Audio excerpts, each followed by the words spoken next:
Welcome to only IAS. स्वागत है आप सभी लोगों का प्रीलिम्स बूस्टर न्यूज डिस्कशन में। आज है 7 दिसंबर 2020। तो आइए देख लेते हैं ऐसे कौन से इंपॉर्टेंट आर्टिकल्स हैं जो आज हम कवर करने वाले हैं। इस पूरे सेशन की जो पीडीएफ है वो आपको ओनली आईएएस के टेलीग्राम चैनल पे अवेलेबल मिलेगी, जिसका लिंक डिस्क्रिप्शन बॉक्स में अवेलेबल है। हमारा जो पहला आर्टिकल है वो HL2M टोकामक बैग के बारे में है। देखिए, आपने बहुत सारी चीजें मेड इन चाइना देखी होंगी। हो सकता है आने वाले समय में आपको एक आर्टिफिशियल सन देखने को मिल जाए, that too made in China. अभी हाल ही में न्यूज ये आई है कि चाइना ने सक्सेसफुली एक आर्टिफिशियल सन को पावर्ड अप कर दिया है, मतलब उसे स्टार्ट कर दिया है। अब यहां पर आर्टिफिशियल सन को आप कुछ ऐसे इमेजिन मत करिएगा कि कोई सूरज होगा छोटा सा जो आसमान में चमकेगा। तो ये आर्टिफिशियल सन है क्या? एक्चुअली में ये एक निकनेम है एक रिएक्टर का। चाइना ने अभी एक रिएक्टर को पावर अप किया है, स्टार्ट किया है, जिसे वो आर्टिफिशियल सन बोल रहे हैं। आर्टिफिशियल सन बोल क्यों रहे हैं? आर्टिफिशियल सन इसलिए बोल रहे हैं क्योंकि ये न्यूक्लियर रिएक्टर बिल्कुल वैसे ही एनर्जी प्रोड्यूस करेगा जैसे सन प्रोड्यूस करता है। सन एनर्जी कैसे प्रोड्यूस करता है? सन एनर्जी को प्रोड्यूस करने के लिए न्यूक्लियर फ्यूजन का सहारा लेता है।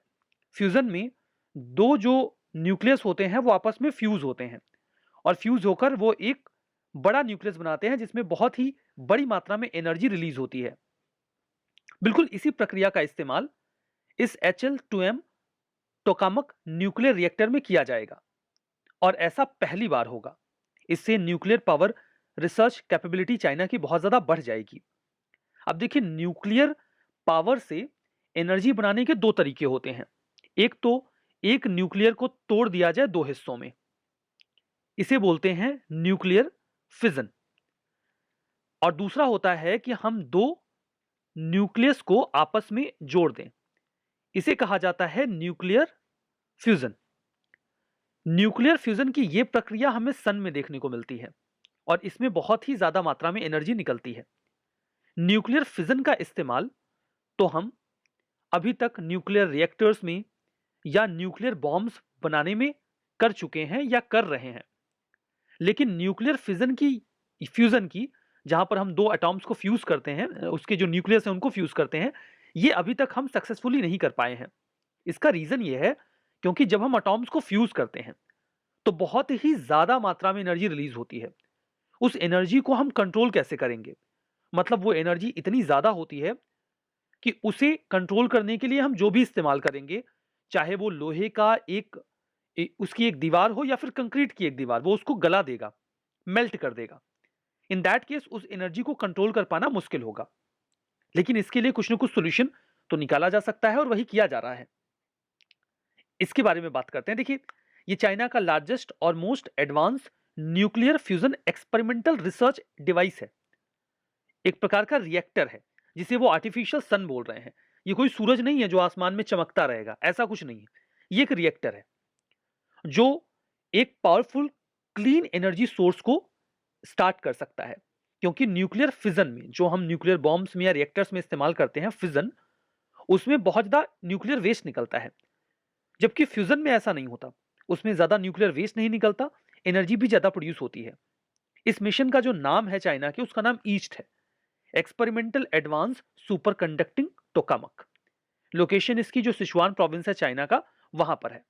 अब देखिए, जब भी हम न्यूक्लियर फ्यूजन का इस्तेमाल करते हैं तो सबसे बड़ी समस्या तो यह होती है कि आखिर जो हीट रिलीज होगी उसे कंट्रोल कैसे करेंगे, कैसे रोकेंगे उसे? कौन सी ऐसी दीवार होगी, किस मेटल की, किस आइटम की जो उसे रोक पाएगी, कंट्रोल कर पाएगी? तो ऐसा कुछ अर्थ पे एग्जिस्ट नहीं करता जो इतने हाई टेम्परेचर को कंट्रोल कर सके। तो इसके लिए सबसे पहले तो इस टेम्परेचर को जनरेट करने के लिए प्लाज्मा को गर्म किया जाता है बहुत ज्यादा। प्लाज्मा क्या होता है? देखिए, प्लाज्मा एक फोर्थ स्टेट ऑफ मैटर है।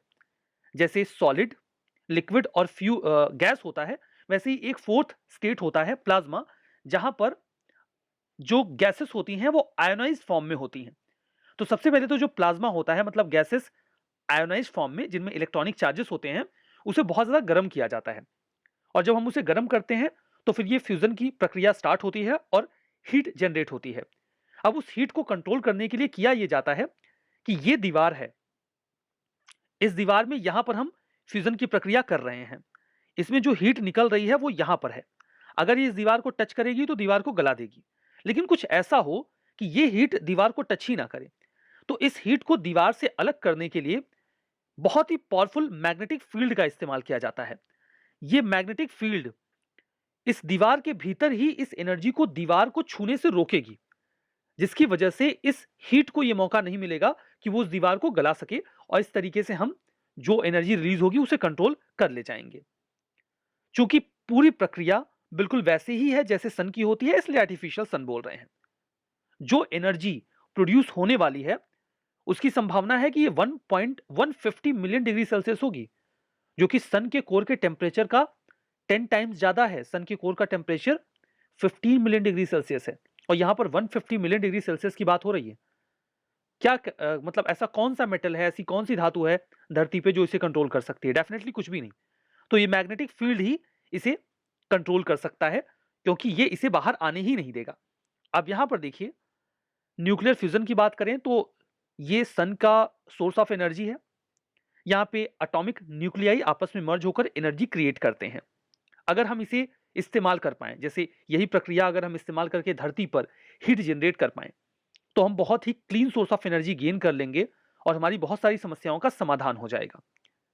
यहां पर कोई ग्रीन हाउस गैसेस नहीं निकलती, एक्सीडेंट्स का खतरा भी बहुत कम होता है, और जो वेस्ट होता है एटॉमिक वेस्ट वो भी बहुत कम निकलता है।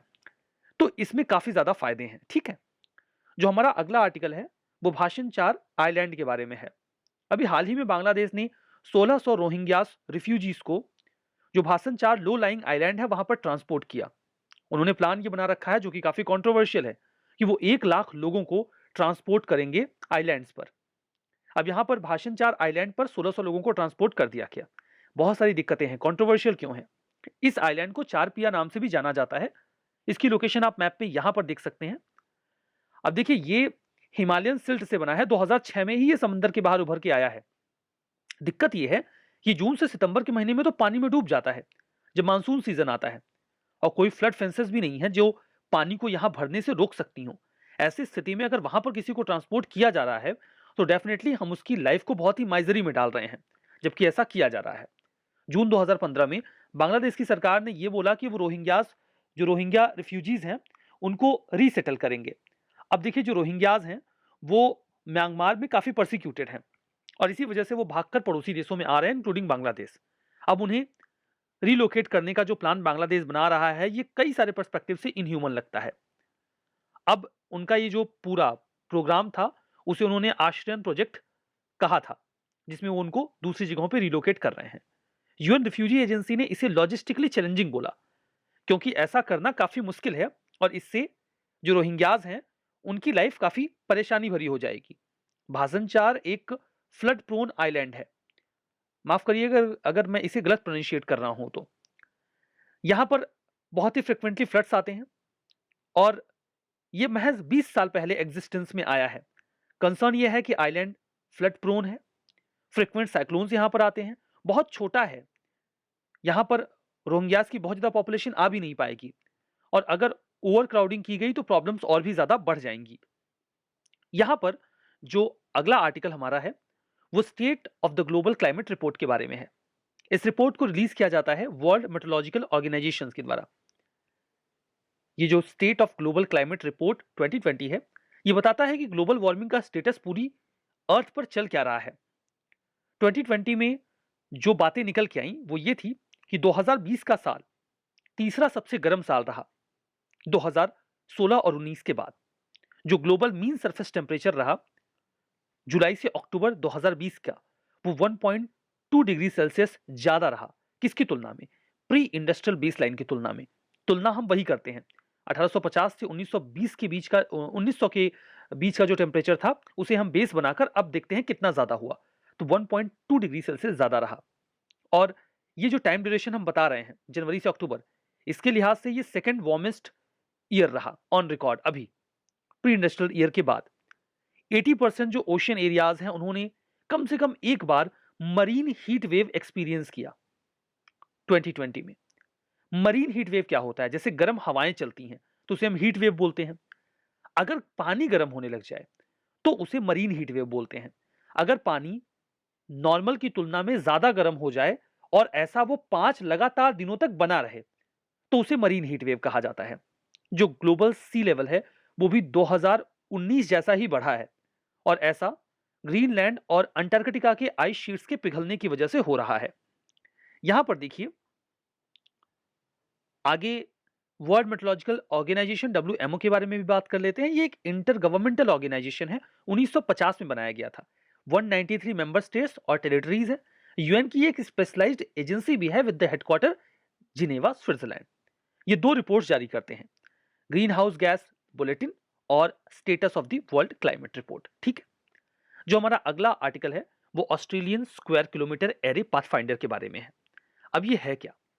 देखिए, ये एक प्रकार का टेलीस्कोप है। इसे आप अशकप भी बोल सकते हैं। बहुत ही पावरफुल और न्यू टेलीस्कोप अक्षप जो है, कॉन्टेक्स्ट की बात कर रहे हैं हम, तो इसने अभी हाल ही में यूनिवर्स के एक बहुत बड़े हिस्से को मैप किया, रिकॉर्ड ब्रेकिंग टाइम में, बहुत ही कम समय में, जहां पर हमें इसके मैप में मिलियंस ऑफ नई गैलेक्सीज और कई सारे ऑब्जेक्ट्स देखने को मिले हैं, जो भी हम एक्सपेक्ट करते हैं। जो अस्कप है, ये एक टेलीस्कोप है जिसे लगभग 1 दशक पहले डिजाइन किया गया था। ये पर्थ से, जो कि कैपिटल सिटी है, वहां से लगभग 800 किलोमीटर नॉर्थ में स्टैब्लिश किया गया है। फरवरी 2019 में ये फुल्ली ऑपरेशनलाइज हो गया, जिसने पायलट बेसिस पे, टेम्परेरी बेसिस पर एक एग्जाम्पल के लिए सर्वे करना शुरू किया स्काई को। और 2021 के बाद हो सकता है कि इसके एम्बिट में कुछ बड़े प्रोजेक्ट्स भी ला दिए जाएं।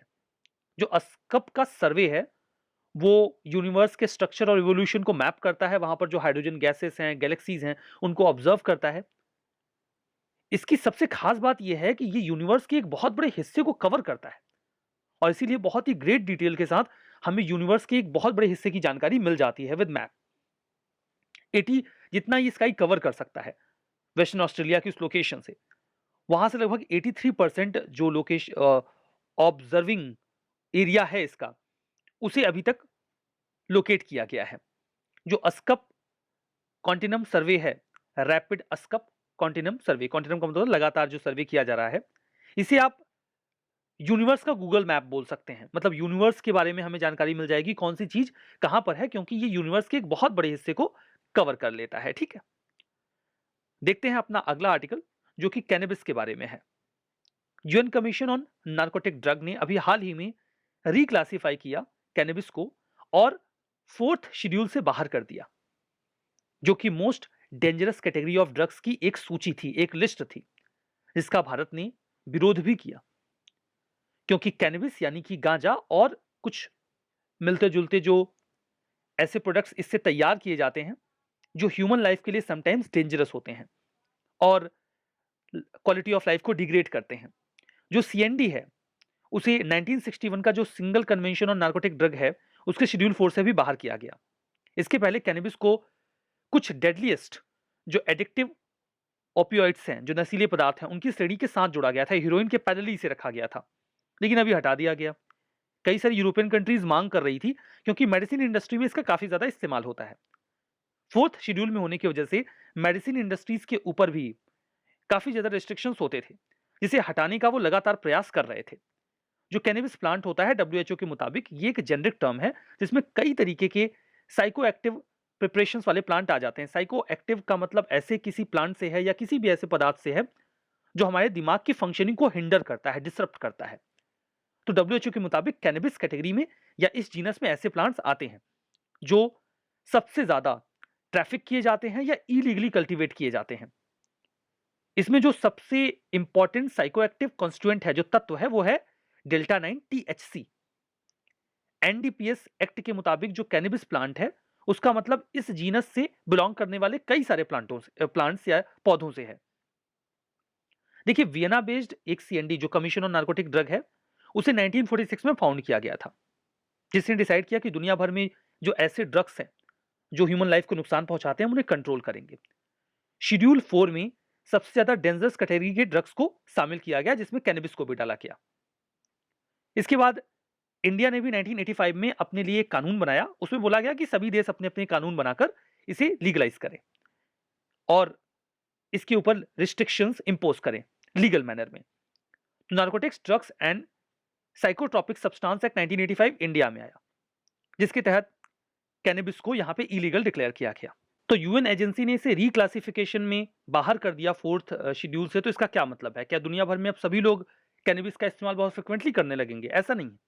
हर देश के पास अपना कानून है इसको लेकर। जब तक वो अपने देश के पार्टिकुलर कंट्री के कानून में बदलाव नहीं करेंगे, रेगुलेशंस नहीं हटाएंगे, तब तक तो जो जैसे है वैसे ही चलता रहेगा। ठीक है। अब यहां पर जो अगला आर्टिकल है वो क्वांटम सुप्रीमेसी के बारे में है। अभी हाल ही में चाइना ने यह क्लेम किया है कि जो उन्होंने क्वांटम कंप्यूटर बनाया है, वो जो गूगल का क्वांटम कंप्यूटर है, अभी तो देखिए प्रोटोटाइप ही बन रहे हैं, ऐसा कुछ फुल फ्लेज्ड बहुत हाई क्वालिटी का क्वांटम कंप्यूटर अभी बना नहीं है। जो प्रोटोटाइप तैयार किए गए हैं, जैसे अभी इसके पहले 2019 में न्यूज आई थी कि गूगल ने एक क्वांटम कंप्यूटर बनाया और उसका कंपटीशन करवाया सुपर कंप्यूटर के साथ, जहां पर उन्होंने ये बोला कि क्वांटम कंप्यूटर्स की जो स्पीड है, जो एबिलिटी है, वो बहुत ज्यादा है। जो कैलकुलेशंस क्वांटम कंप्यूटर को सॉल्व करने के लिए दिए गए और सुपर कंप्यूटर को भी दिए गए, सुपर कंप्यूटर उसे सॉल्व नहीं कर पाया, जबकि क्वांटम कंप्यूटर ने महज 200 सेकंड्स में उसे सॉल्व कर दिया।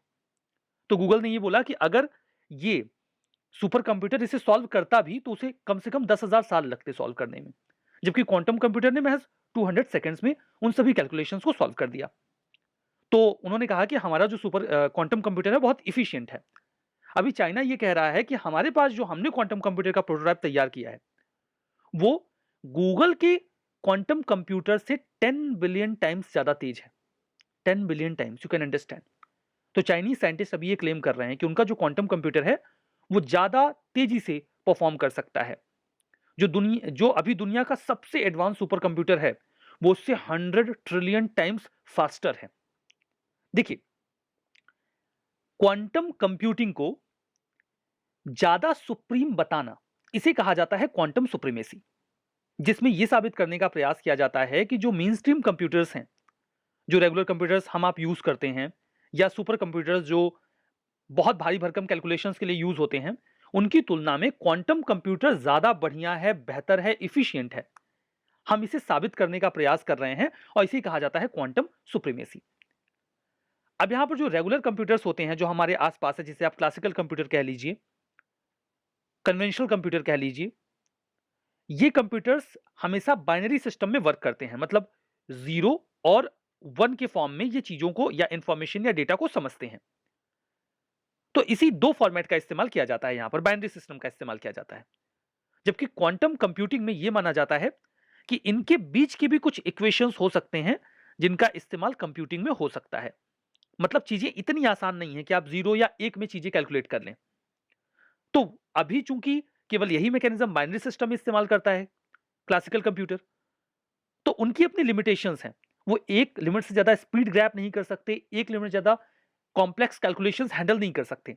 लेकिन अगर हम इनके बीच के सेट्स को भी इस्तेमाल कर पा रहे हैं कंप्यूटिंग में, तो डेफिनेटली हम ज्यादा कॉम्प्लेक्स इक्वेशंस को या इंफॉर्मेशंस को एक्सेस कर सकते हैं या उसे प्रोसेस कर सकते हैं, जैसा कि क्वांटम कंप्यूटिंग में हो रहा है।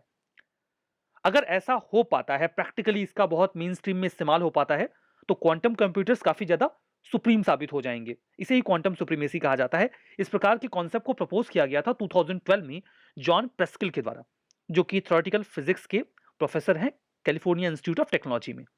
उन्होंने कहा कि क्वांटम कंप्यूटर्स जो चीजें कर सकते हैं वो क्लासिकल कंप्यूटर्स कभी नहीं कर पाएंगे। तो ये तो बात रही क्वांटम सुप्रीमेसी के बारे में। जो हमारा लास्ट में एक क्वेश्चंस का सीक्वेंस है, आप बताइए कौन सा ट्रू है कौन सा फॉल्स है। HL2M टोकामक, ये नासा का largest and most advance nuclear fusion experimental research device है। भाषण 4 आइलैंड, ये चारपिया के नाम से जाना जाता है। हटिया जो आइलैंड है म्यांमार का, वहां पर ये सिचुएटेड है। World meteorological organisation intergovernmental organisation है, हेडक्वार्टर स्विट्जरलैंड के जिनेवा में है। Cannabis, UN commission on narcotic drugs ने अभी हाल ही में रिक्लासिफाइड आउट कर दिया, मतलब बाहर कर दिया, जो मोस्ट डेंजरस कैटेगरी है ड्रग्स की, उससे। बताइए कौन सा सही है कौन सा गलत है, अपना जवाब कमेंट बॉक्स में मेंशन करिए। इस सेशन में यहीं पर रुकेंगे। Thank you very much.